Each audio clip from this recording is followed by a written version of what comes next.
Howdy, howdy. Evening cattle move. I'm out here in my finest buckaroos and spurs and chaps. Not really, I'm wearing shorts. It feels nice, it's about to rain. We're gonna move them one more time. We moved them, golly, that was lightning. This may be short. We moved them 4 times today. This is the 5th and final move. We are moving through this area. As you can see, it has a lot of dog fennel. And as you also can see, they have eaten about everything there is to eat. There's a donkey rolling around, and they are waiting patiently for the last move. But something I'm dealing with is the dog fennel. Not really a weed video.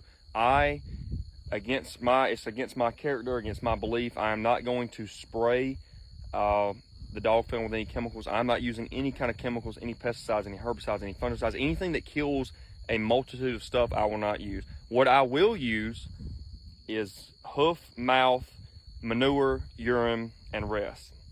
Now, people will say, oh, you know, that dog fennel, it's going to outrun your grass, you know, it's going to take over everything.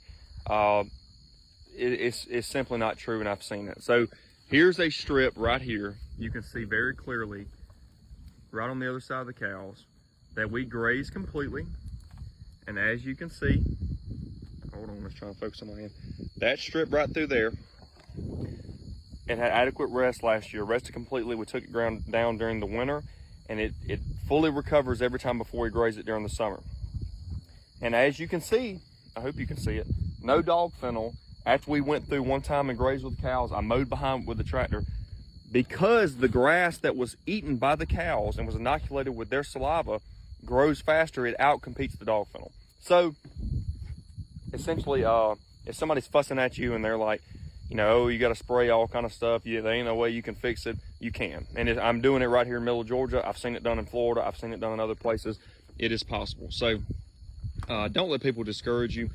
The answer is not always to spray and kill everything. When you spray a pesticide, you kill every bug. When you spray some kind of herbicide, you're going to kill a lot more than probably what you're targeting.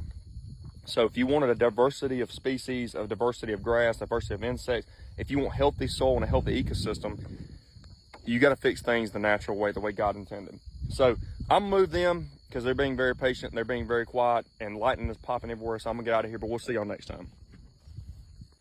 All right, here's ground level. They've taken everything. I will come behind here with the tractor, mow what is left, and I won't have to do it again this year. I didn't mow a lot last year.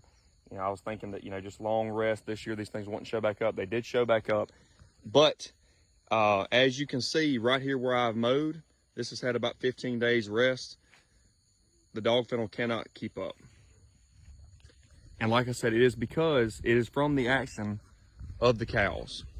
When they come through here and rip this grass up, they stimulate growth. And if you took some grass and cut it with scissors, and then you took a cow and bit grass right beside it, I think the grass that is bit by the cow grows like 60, 70, 80% faster. I gotta get out of here. I'm about to move these cows, but y'all get the idea. You don't have to use chemicals.